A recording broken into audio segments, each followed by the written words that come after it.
The scent of freshly baked cookies wafts through the air as I adjust the perfectly staged throw pillows on the couch.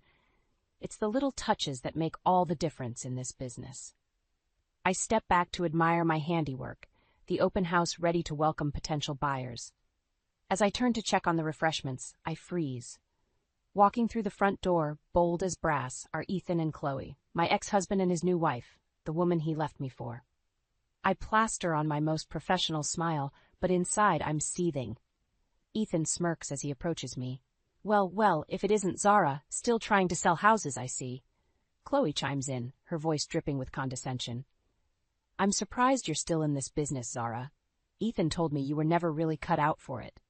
I bite my tongue, refusing to give them the satisfaction of seeing me rattled. Ethan, Chloe, what a surprise. I didn't expect to see you here. We're looking for a new place, Ethan says, his arm snaking around Chloe's waist. Thought we'd see what you have to offer.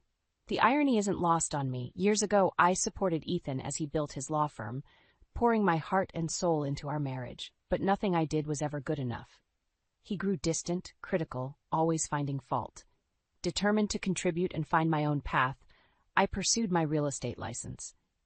Ethan belittled my efforts at every turn, telling me I was wasting my time. I should have seen the signs then, but I was too blind, too in love. When I discovered his affair with Chloe, his much younger secretary, I confronted him. He denied it, made me feel like I was going crazy. Gaslighting, they call it. I didn't want to believe it, but the truth was staring me in the face. The divorce blindsided me.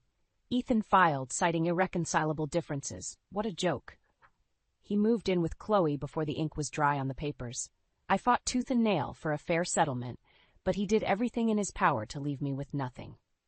I hit rock bottom, but I refused to stay there. I poured myself into my work, determined to succeed on my own terms. And I did. I became a top-selling agent, started my own agency.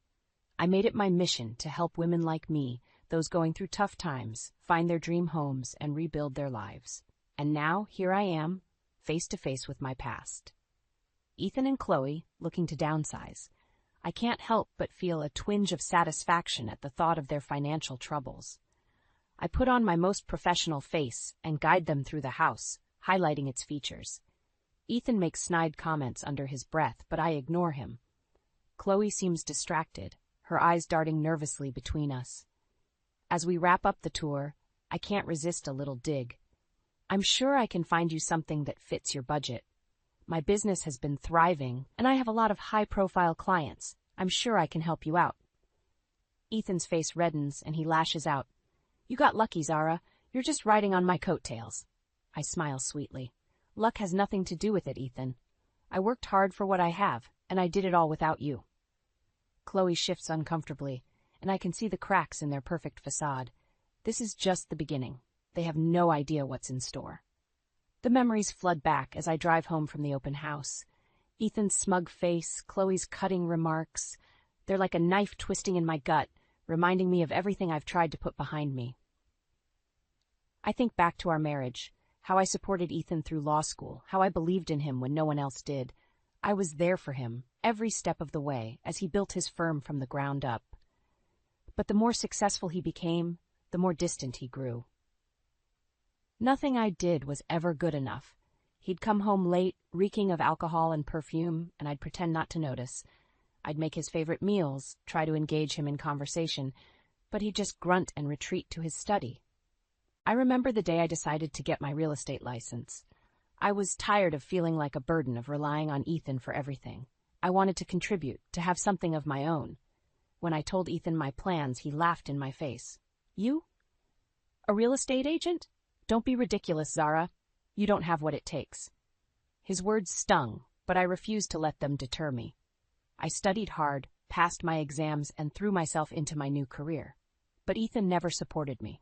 He'd belittle my efforts, tell me I was wasting my time. And then came the day I found out about Chloe. I stumbled upon a text message on Ethan's phone, a flirty exchange between him and his secretary. My heart shattered into a million pieces. I confronted him that night, my voice shaking with anger and betrayal. How could you do this to me, Ethan? To us? He looked me straight in the eye and lied. I don't know what you're talking about, Zara. You're being paranoid. There's nothing going on between me and Chloe. I wanted to believe him, desperately wanted it to be true. But deep down, I knew. The late nights at the office, the secret phone calls, the way he looked at her when he thought I wasn't watching. I hired a private investigator, and the truth came out. Photos of Ethan and Chloe, caught in the act. I confronted him again, this time with proof, but he just shrugged and said, "I guess you weren't enough for me, Zara. I need someone who understands me, who supports my dreams." The divorce was a nightmare. Ethan fought me every step of the way, trying to leave me with nothing. He even had the audacity to claim that I was the one who had been unfaithful. In the end, I walked away with a fair settlement, but I was broken. I had given Ethan the best years of my life, and he had thrown it all away like it meant nothing. I hit rock bottom, but I refused to stay there. I poured myself into my work, determined to prove Ethan wrong. I would show him that I had what it took, that I could succeed without him. And I did. I became a top-selling agent, started my own agency. I made it my mission to help other women like me, those who had been knocked down but refused to stay there. But seeing Ethan and Chloe today, it all comes rushing back. The pain, the betrayal, the anger. I want to scream, to lash out, to make them feel even a fraction of the hurt they caused me. But I won't. I'm better than that. I'm stronger than that. I've built a life for myself, a life that Ethan can never take away from me. As I pull into my driveway, I take a deep breath and let it out slowly. I won't let them get to me. I won't let them win. I'm Zara, and I'm a survivor. And I'll be damned if I let Ethan and Chloe bring me down again. The divorce papers arrive on a Tuesday. I'm sitting at my desk going over some listings when the receptionist buzzes me. "Zara, there's a courier here for you. He says it's urgent." I sign for the envelope, my hands shaking as I tear it open. The words jump out at me: petition for divorce. Ethan's name, bold and accusing, next to the checked box for irreconcilable differences. I feel like I've been punched in the gut. I knew things were bad, but I never thought he'd go this far. I never thought he'd just give up on us. I try to call him, but he's not answering. I leave message after message, my voice growing more and more desperate. "Ethan, please, can we just talk about this? Can we try to work it out?" But he's gone. I drive by our house, only to find his car missing and a moving van parked out front. The neighbors give me pitying looks as I sit there, engine idling, tears streaming down my face. I find out later that he moved in with Chloe that same day. He didn't even have the decency to wait until the divorce was final. He just couldn't wait to start his new life with her. The divorce is a nightmare. Ethan fights me tooth and nail, trying to leave me with nothing. He hires the best lawyers, the most ruthless ones, and they tear me apart in court. I remember the day of the final hearing, sitting across from him in that sterile courtroom. He wouldn't even look at me, his eyes fixed on Chloe, who sat smugly in the front row. The judge bangs his gavel, and it's over. I walk away with a settlement, but it feels like a hollow victory. I've lost everything that ever mattered to me. I hit rock bottom after that. I can barely get out of bed in the morning, let alone go to work. I start drinking, just to numb the pain. I push away my friends, my family. I don't want their pity, their platitudes. But then, one day I wake up and realize I can't go on like this. I can't let Ethan win. I can't let him destroy me. I pour myself into my work, determined to succeed. I take on every listing, every client. I work harder than I ever have before, fueled by a fire in my belly that won't be quenched, and slowly, painfully, I start to rebuild my life. I find a new apartment, a cozy little place that's all mine. I make new friends, people who don't know my past, who don't look at me with sympathy in their eyes. I focus on my clients, on helping them find their dream homes. I specialize in working with women going through divorces, women who are starting over just like me. I become their champion, their rock. And as the months turn into years, I start to heal. The pain never goes away, not completely, but it becomes bearable. I learn to live with it, to use it as fuel for my ambition. I become a top-selling agent, start my own agency. I surround myself with people who lift me up, who believe in me. I find a new sense of purpose, a new reason to wake up in the morning. But I never forget what Ethan did to me. I never forget the way he tossed me aside like I was nothing. And I vow that one day I'll make him pay. One day I'll show him exactly what he lost when he chose Chloe over me. One day I'll have my revenge. But for now I focus on my work, on my clients, on building the life I deserve. I am Zara, and I will not be broken. Years pass, and I throw myself into my work with a vengeance. I take on every listing, every challenge. I work longer hours than anyone else, determined to prove myself. And it pays off. My sales numbers skyrocket, and I become the top-selling agent in my office. My clients rave about me, recommending me to their friends and family. I specialize in working with women going through tough times, women who are starting over. I become their confidant, their guide. I help them find not just houses, but homes, places where they can heal and rebuild. One of my clients, a single mother named Sarah, hugs me tightly at her closing. "I couldn't have done this without you, Zara," she says, tears in her eyes. "You gave me the strength to start over, to believe in myself again." Her words stay with me, fueling my determination. I know what it's like to feel lost, to feel like you've hit rock bottom. But I also know that it's possible to climb out, to build a new life from the ashes of the old. I start my own agency, surrounding myself with a team of driven, compassionate women. We become known as the go-to agency for women in transition, for those who need a little extra support and understanding. My business thrives, and I become a well-respected figure in the community. I'm invited to speak at conferences, to share my story and my expertise. I even start a mentorship program for young women interested in real estate. But through it all, I never forget about Ethan. I never forget the way he betrayed me, the way he left me broken and alone. I keep tabs on him, on his law firm.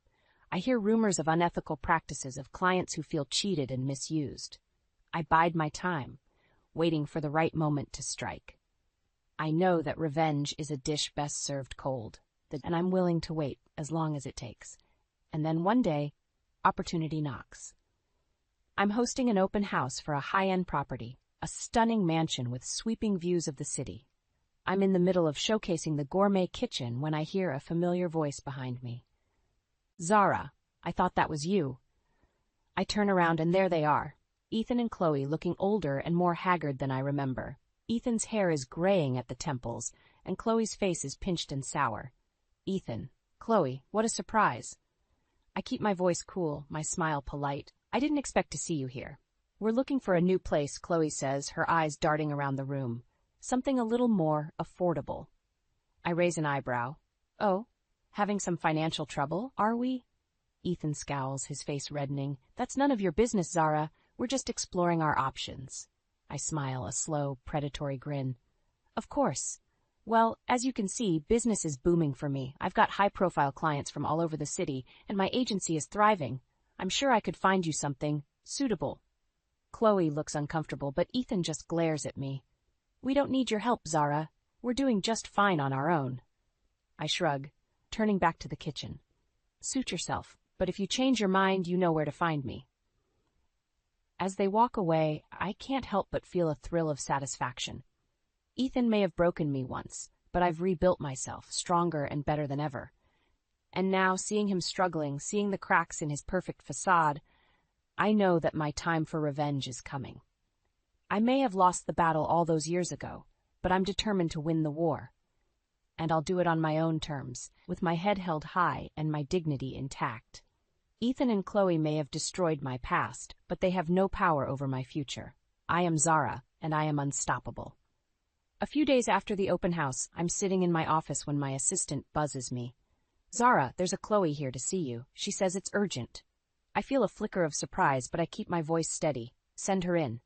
Chloe walks in, looking nervous and tired. She fidgets with her purse, avoiding my gaze. "Zara, I need your help." I lean back in my chair, studying her. "Oh, and why would I help you, Chloe? You and Ethan made it pretty clear you wanted nothing to do with me." She takes a deep breath, finally meeting my eyes. "Ethan and we're having some financial difficulties. His law firm is struggling, and we're barely making ends meet. We need to sell our house, but we don't know where to start." I can't help but feel a twinge of satisfaction at her words.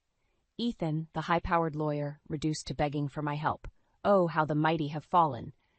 But I keep my face neutral, my voice professional. "I see. And you think I'm the right person to help you?" Chloe nods, her eyes pleading. "You're the best in the business, Zara. Everyone knows that. And And I know we haven't always seen eye to eye, but I'm hoping we can put that behind us, for the sake of our shared history. I want to laugh in her face, to tell her exactly where she can stick her shared history. But I hold my tongue, sensing an opportunity. Very well, I say, standing up and smoothing my skirt. I'll take a look at your property and see what I can do. But I make no promises. Chloe nods eagerly, relief flooding her face. Thank you, Zara. You have no idea how much this means to us. Oh, but I think I do, Chloe. I think I know exactly how much it means to you, and I plan to use that to my full advantage. Over the next few weeks, I work with Ethan and Chloe to get their house ready for sale. I bring in my team of stagers and photographers, transforming the outdated property into a sleek, modern showpiece. But even as I work, I can't help but notice the tension between them. Ethan is short-tempered and irritable, snapping at Chloe over the smallest things. And Chloe seems withdrawn and unhappy, her eyes dull and lifeless. One day, as we're going over some paperwork, Chloe pulls me aside. Zara, can I talk to you for a minute in private? I nod, leading her into a quiet room. She takes a deep breath, her hands shaking. I don't know how much more of this I can take. Ethan, he's not the man I thought he was. I raise an eyebrow, feigning surprise. Oh, what do you mean? Chloe's eyes fill with tears. He's controlling, manipulative. He's been emotionally abusive for years, but I never wanted to admit it. I thought I could change him, but I was wrong. I feel a flicker of sympathy for her, but I push it down. This is the woman who stole my husband, who ruined my life. I can't afford to feel sorry for her. I'm sorry to hear that, Chloe, I say, my voice cool and detached. But what do you expect me to do about it? She looks at me, her eyes pleading. I don't know. I just needed to tell someone. I feel so trapped, so alone. I nod, my mind racing. This is it. This is the opportunity I've been waiting for, the chance to take Ethan down, once and for all. I understand, I say, placing a hand on her shoulder. And I want to help you, Chloe, but you have to be willing to help yourself first. You have to be ready to leave him, to start over. She nods, her face crumpling. I know I do, but I'm scared, Zara. I'm so scared. I squeeze her shoulder, my voice firm and reassuring. I know you are, but you're not alone, Chloe. I'm here for you, and together we'll make sure Ethan gets exactly what he deserves. Over the next few days, I work closely with Ethan and Chloe, showing them potential properties that fit their budget. I'm professional and courteous, but I can't help but notice the growing tension between them. Ethan is short-tempered and impatient, dismissing every house I show them with a sneer. Is this the best you can do, Zara? I thought you were supposed to be the top agent in town. I bite back a retort, keeping my smile firmly in place. I assure you, Ethan, I'm showing you the best properties available in your price range. But if you have something specific in mind, I'm happy to keep looking. Chloe, on the other hand, seems withdrawn and distracted. She barely speaks during our showings, her eyes fixed on the ground. I catch her looking at Ethan with a mixture of fear and resentment, and I know that our conversation from the other day is still weighing heavily on her mind. As we're driving back from yet another unsuccessful showing, Chloe suddenly speaks up from the back seat. Zara, can we talk? Privately? I glance at Ethan, who's scowling out the window. Of course, Chloe. Why don't we grab a coffee? I drop Ethan off at their hotel, promising to meet him later to go over some paperwork. Then I drive Chloe to a quiet cafe, ordering us both a latte. She takes a deep breath, her hands wrapped tightly around her mug. I've been thinking a lot about what you said the other day, Zara, about leaving Ethan, starting over. I nod, keeping my face neutral. And what have you decided? Chloe's eyes fill with tears. I don't know if I can do it. He's all I've known for so long, and I'm scared of what he might do if I try to leave. I reach across the table, taking her hand in mine. Chloe, I know it's scary, but you deserve so much better than this. You deserve to be with someone who treats you with love and respect, not someone who tears you down and controls you. She nods, wiping her eyes with a napkin. I know you're right, but I don't even know where to start. I squeeze her hand, my voice firm and reassuring. Start by talking to a lawyer. Find out what your options are. And in the meantime, document everything. Keep a record of every time Ethan is abusive or controlling. It will help you build a case if you decide to leave. Chloe takes a shaky breath, nodding. Okay, I can do that. I smile at her, feeling a flicker of something that might be hope. And Chloe? Remember, you're not alone. I'm here for you, every step of the way. We finish our coffee and head back to the hotel, where Ethan is waiting impatiently in the lobby. Where have you been? He snaps, glaring at Chloe. I've been waiting for over an hour. I step forward, my voice calm and professional. I apologize, Ethan. Chloe and I had some business to discuss, but I assure you, everything is under control. He scowls at me, his eyes narrowing. It better be. I don't have time for any more of your games, Zara. I smile at him, a slow, predatory grin. Oh, Ethan, you have no idea what kind of game I'm playing. As I walk away, I can feel his eyes boring into my back, but I don't look back. I have work to do. Over the next few weeks, I help Chloe gather evidence of Ethan's abuse. She starts keeping a journal, documenting every cruel word, every controlling action. She takes photos of the bruises on her arms, the holes he's punched in the walls, and all the while, I'm building my own case against him. I reach out to some of his former clients, the ones who felt cheated and misused. I gather evidence of his unethical practices, his shady dealings. I know that the time is coming. The time to take Ethan down once and for all, and when that day comes, I'll be ready. Ready to watch him fall, ready to see the look on his face when he realizes that he's finally met his match. In Zara, the woman he once destroyed, the woman who rose from the ashes, stronger and more powerful than ever before, the woman who will be his ultimate downfall. The day of reckoning arrives sooner than I expected. I'm in my office going over some paperwork when my phone rings. It's Chloe, and she's hysterical. Zara, please, you have to help me. Ethan, he found out about the lawyer. He's furious. He's threatening to hurt me, to ruin me. I'm on my feet in an instant, grabbing my keys and my bag. Chloe, listen to me. Get out of there now. Go somewhere safe. I'll take care of Ethan. I can hear her sobbing on the other end of the line. Okay, I'll go to my sister's place. But Zara, please be careful. He's not in his right mind. I hang up the phone, my heart racing. I know what I have to do. I drive to Ethan's office, my mind churning with possibilities. I know I have to be smart about this, have to play my cards just right. I walk into his office without knocking, my head held high. He looks up from his desk, his face twisting with rage. What the hell are you doing here, Zara? I smile at him, a cold, calculating smile. I think you know exactly why I'm here, Ethan. I know what you've been doing to Chloe. I know about the abuse, the manipulation. He stands up, his fists clenched at his sides. You don't know anything, Zara. You're just a bitter, jealous woman who can't let go of the past. I laugh, a harsh, brittle sound. Oh, Ethan, you have no idea what I'm capable of. I've been watching you, gathering evidence. I know about your unethical practices, your shady dealings. I have enough to ruin you, to destroy everything you've ever worked for. His face pales, and I can see the fear in his eyes. You're bluffing. You don't have anything on me. I reach into my bag, pulling out a thick folder. Oh, but I do, Ethan. I have testimonies from your former clients, the ones you cheated and lied to. I have financial records showing your embezzlement, your fraud. I have photos of Chloe's bruises, the ones you gave her when you lost your temper. I toss the folder onto his desk, watching as he scrambles to pick it up. It's over, Ethan. You're finished. And if you ever come near Chloe again, if you ever lay a hand on her, I'll make sure you spend the rest of your life behind bars. He looks up at me, his face contorted with rage and fear.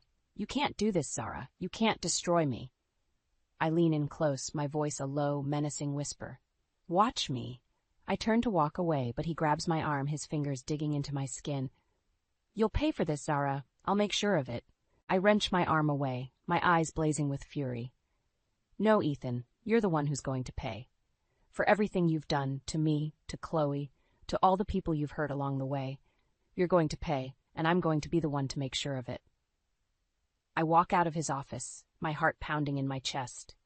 I know that this is just the beginning, that there will be a long, difficult road ahead. But I also know that I'm ready for it, ready to fight for what's right, ready to take back the power that Ethan stole from me all those years ago. I get in my car and drive to Chloe's sister's place, my mind racing with possibilities. I know that I have to be there for her, have to help her through this difficult time. But I also know that I have to be strong, have to be the one to lead the charge. Because this is my fight, too. This is my chance to make things right, to get the revenge I've been dreaming of for so long. And I won't rest until Ethan is brought to justice, until he's made to pay for all the pain and suffering he's caused. I am Zara, and I am a force to be reckoned with, and heaven help anyone who tries to stand in my way. The fallout from my confrontation with Ethan is swift and brutal. Within days, the news of his unethical practices and abusive behavior is splashed across every newspaper and news site in the city. His law firm crumbles, clients fleeing in droves. His partners distance themselves, desperate to save their own reputations. And Ethan himself is disgraced, his name becoming synonymous with corruption and deceit. I watch it all unfold with a grim sense of satisfaction, knowing that I played a part in his downfall. But I also know that my work is far from over. Chloe files for divorce, and I help her find a new place to live, a small but cozy apartment in a quiet neighborhood. She's scared and overwhelmed, but I remind her that she's not alone, that she has people who care about her and want to help. We spend long hours talking, sharing our stories and our pain. I tell her about my own divorce, about how Ethan nearly destroyed me, but how I found the strength to rebuild my life. And she tells me about the years of abuse and manipulation, the constant fear and self-doubt. Together, we start to heal, to find a new sense of purpose and hope. Chloe enrolls in therapy, starts taking classes to finish her degree, and I throw myself into my work, determined to make a difference in the lives of other women who have been through similar struggles. Months pass, and life starts to settle into a new normal. Ethan is a distant memory, a cautionary tale of what happens when power and ego go unchecked. But then one day, I receive a phone call that changes everything. It's Ethan, and he's begging for my help. "Zara, please," he says, his voice desperate and broken. I know I have no right to ask, but I don't know where else to turn. I'm losing everything, my career, my reputation, my freedom. I need your help. For a moment, I'm tempted to hang up, to leave him to suffer the consequences of his actions. But then I remember something my therapist once told me about the power of forgiveness, about how holding on to anger and resentment only hurts ourselves in the end. So I take a deep breath, and I make a decision that surprises even me. Okay, Ethan, I'll help you, but not for you, for me, because I need to let go of the past, to move on with my life. We meet at a coffee shop, and I listen as he pours out his heart, telling me about his regrets, his fears, his desperate desire to make things right. And as I listen, I feel something shift inside me, a sense of closure and release. I offer him some advice, some resources for getting help and making amends, and then I stand up to leave, feeling lighter than I have in years. "Thank you, Zara," he says, his eyes filled with tears. "I know I don't deserve your kindness, but I'm grateful for it nonetheless." I nod, a small smile playing at the corners of my mouth. Take care of yourself, Ethan. And remember, it's never too late to start over. As I walk out of the coffee shop, I feel a sense of peace wash over me. I know that I'll never forget the pain and trauma of my past, but I also know that I've found a way to move forward, to build a new life based on strength, resilience, and hope. I think back to the woman I was all those years ago, the one who was broken and lost, who thought she'd never find her way out of the darkness. And I feel a surge of pride and gratitude for how far I've come, for the person I've become. I am Zara, a survivor, a fighter, a woman who has been through hell and back and come out stronger on the other side. And I know that no matter what challenges life throws my way, I have the courage and the determination to face them head on, to keep moving forward, one step at a time.